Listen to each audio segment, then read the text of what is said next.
management is one of Nigeria's greatest challenges. Now, we've referred to these waste products as solid waste and liquid waste, which of course some people have also said that these waste products are man-made.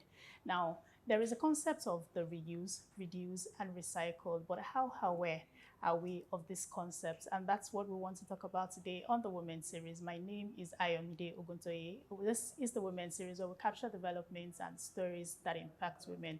Today we'll be talking about waste management and creating awareness in this regard. I'll be speaking with the CEO of Sterling One Foundation, Olapeju Ibekwe, shortly. But before we meet with her, let's go on a quick break and we'll be back. Tune in to Web TV Daily to stay up to date and informed on the financial market, personal finance, and more. We have got you covered with all your favorite TV shows, economy and politics, market review, women's series, millennial talk, Islamic Finance Weekly, The Brief, exclusive interviews, events, and we keep you up to date on all the updates in the financial market with the market opening gong.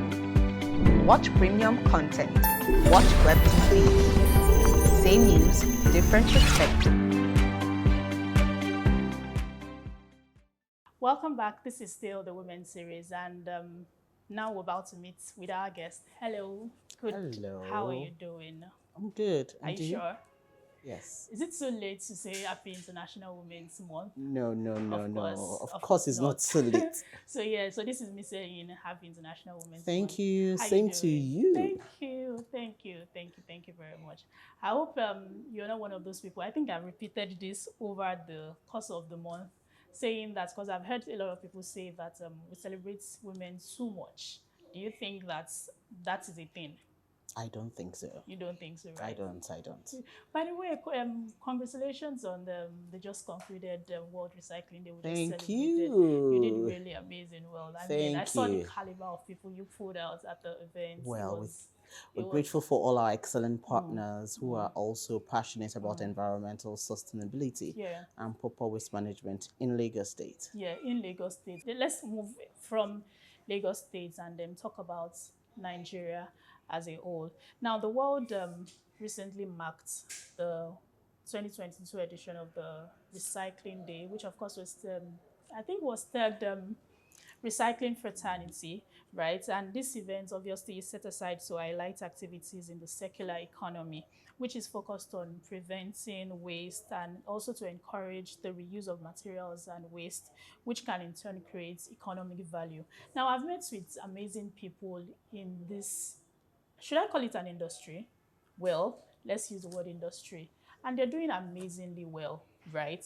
But from your own perspective, I mean, how will you describe the evolution of the circular economy? Let's just put everything as a circular economy. How would you describe the evolution of circular economy in Nigeria?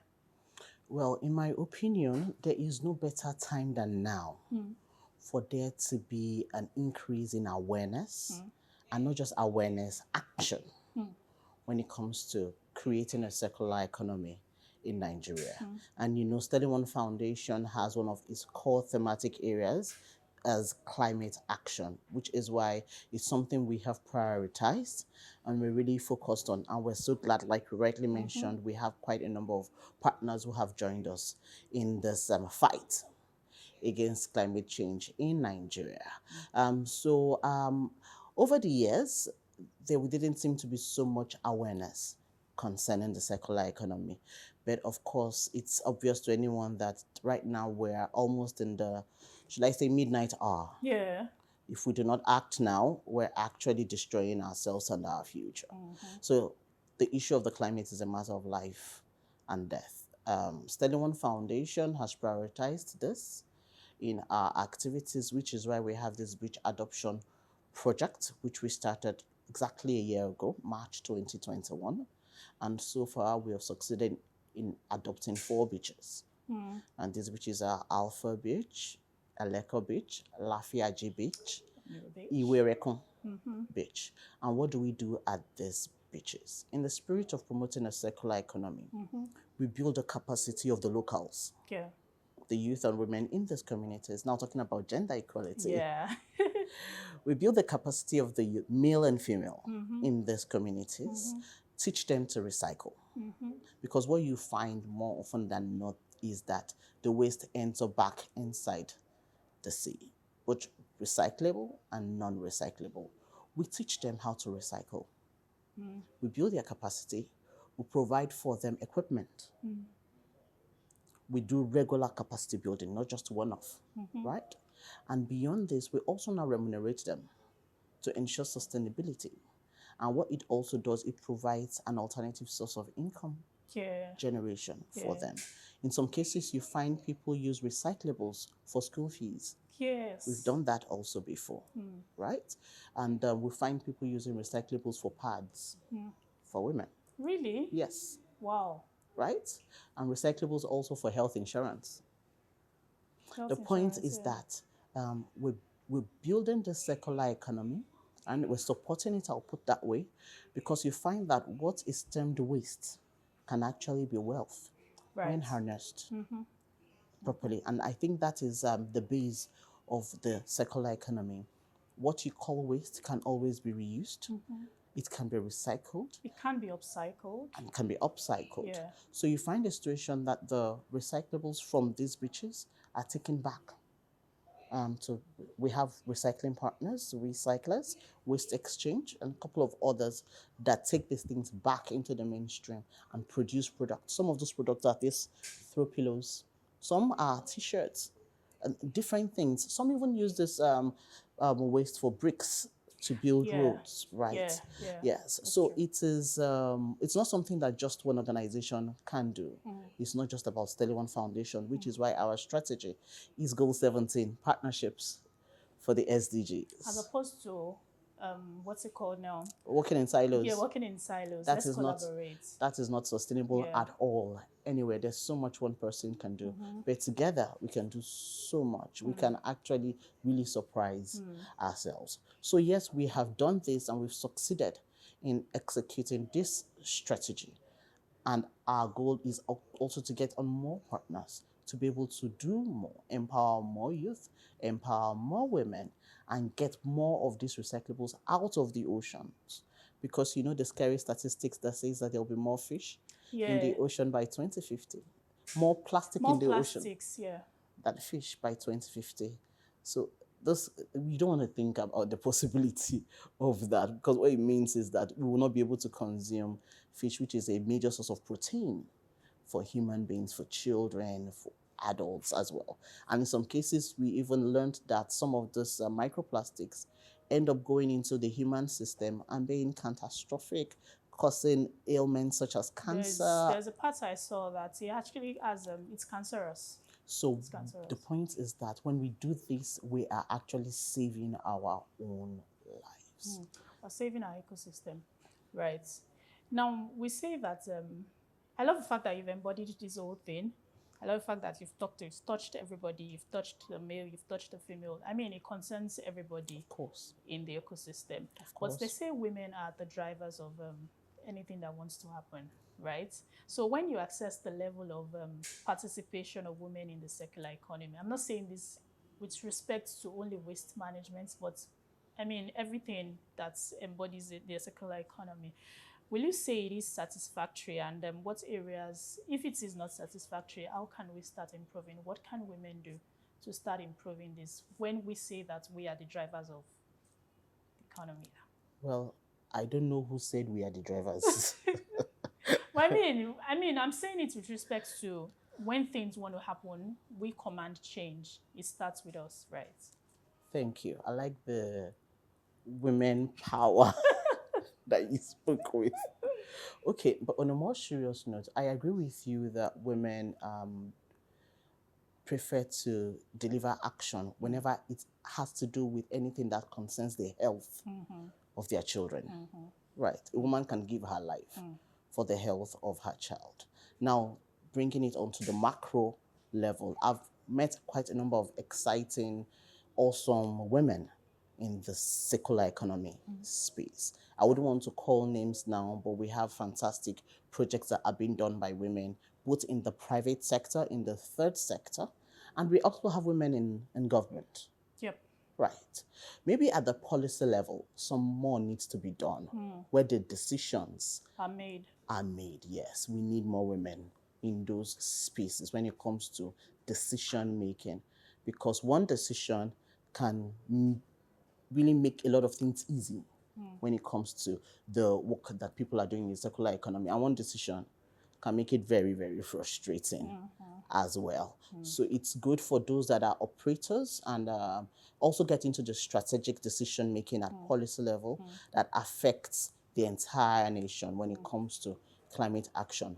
But really, you still have female representation across the different Across areas. board. Yes, right. And yes, we're doing a lot because it is not just, it's one of those unique sectors that is not just limited to men. There are female recyclers also, right? We have, well, I would permit me to call her name Billy Case. Oh, Yes, yeah. who founded Upcycling architects. yes, who's founded Recyclers. Oh, yeah, there's recyclers. Yes. There's upcycling, that's true. Yes, we There's have Planet 3 we Har. have They're yes, quite we an have amazing. I mean, I've spoken to yes. quite an amazing. So there quite an quite amazing there are quite set a lot of people in that women space. in that space already. So it's an area that I think women have done well. Right. But when it comes to satisfactory, far from it. There's still a lot that needs to be done. So far as I'm concerned, we have not yet scratched the surface of all that needs to be done with reference to transitioning Nigeria into a circular economy. Now, so let me just pick you on that. And that leads me to my next question. So how do we start unearthing these things? I mean, what are the opportunities? I mean, if people are not seeing it, but you are seeing it, what are the opportunities that they are not seeing that you are seeing that can be unearthed? Awareness creation is first, right? Awareness creation at national level. Identification of the opportunities, tooling, skilling, capacity building, empowering, funding across different levels. So there are different phases to this thing depending on the area that you want to prioritize or the person in question prefers to work in.